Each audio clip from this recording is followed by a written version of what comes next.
So just in case you forgot what domestic terrorism looks like.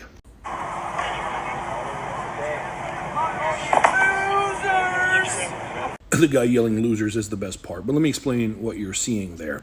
There was a citizen in Idaho who called the police and said, I was just driving by a hotel and I saw like a bunch of guys in what looked like uniforms and masks with riot shields and batons all load into the back of a U-Haul and drive off, and it looked really sketchy. So police pulled it over, and sure enough, it had 31 members of the white nationalist organization Patriots Front.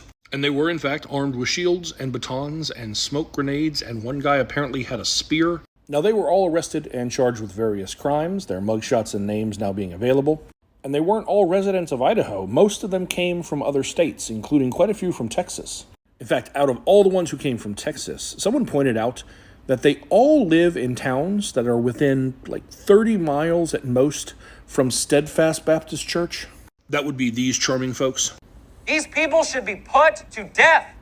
Right. Every single homosexual in our country should be charged with the crime, the abomination of homosexuality that they have.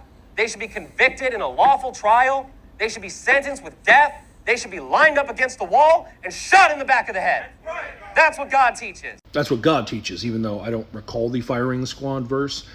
But that wasn't the only situation that happened over the weekend. There were quite a few assaults on just pride events in general across the nation.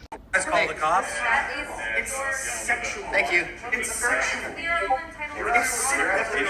That was a bunch of Proud Boys who decided to show up at a drag queen story time at a public library in California this weekend, flashing white power signs and harassing patrons. You know, I hear the Christian right talk about an LGBTQ plus agenda, that there's an agenda, that there's a war on us being waged by the LGBTQ plus community. You were the only ones bringing body armor and weapons to a festival at a park. You were the only ones who came in making threats around children. It seems the ones with the